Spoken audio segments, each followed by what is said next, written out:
చిత్తూరు జిల్లా పలమనేరు అటవీ శాఖ కార్యంలో భారీ అవినీతిని వెలుగు చూసింది. అప్పటి ఫారెస్ట్ రేంజ్ ఆఫీసర్గా పనిచేసిన శివన్న చేతివాటం చూపించాడు. సుమారు 27 లక్షల రూపాయలు అవకతవకలకు పాల్పడినట్లు ఆరోపణలు వచ్చాయి. వివరాల్లోకి వెళ్తే చెన్నై బెంగళూరు ఎక్స్ప్రెస్ హైవే పనుల్లో భాగంగా అటవీ శాఖ పరిధిలో చెట్లను తొలగించే పనిని చేయాల్సిందిగా హైవే వారు కోరారు.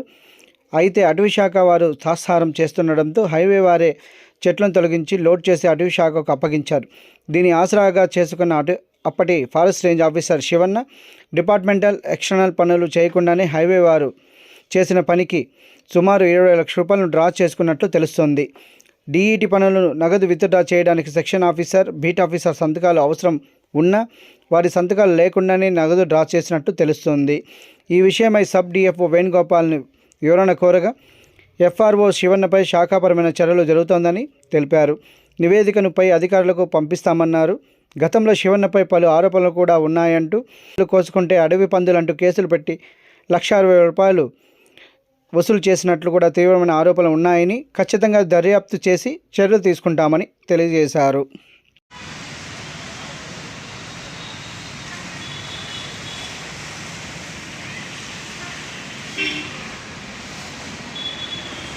నా పేరు వేణుగోపాల్, సబ్ డిఎఫ్ఓ పలమనేరు అండి. ఈరోజు న్యూస్ వచ్చినటువంటి చెన్నై బెంగళూరు ఎక్స్ప్రెస్ హైవే మీద ఈ చెట్లన్నీ నరికి డిఈటీ స్కీమ్ కింద బిల్లులు చేసుకున్నారని చెప్పి ఒకటి కథనం ప్రచురణ అయింది న్యూస్ పేపర్లో.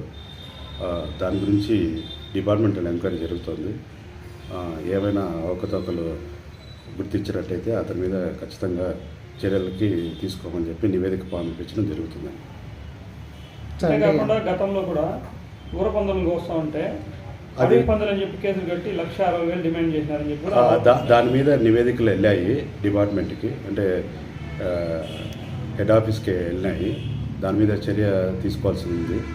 అది కూడా తొందరలోనే చర్య తీసుకుంటారని నేను భావిస్తున్నాను. నా దృష్టికి ఇంకొకటి ఏమంటే ఎఫ్ఆర్ఓ శివన్న పనిచేస్తున్న ఇక్కడికి రావడం కూడా డిటిఎఫ్ బిల్లులు కోసమే ఇక్కడికి పోస్టింగ్ వేయించుకున్నారని చెప్పి కూడా అభియోగాలు ఉన్నాయి.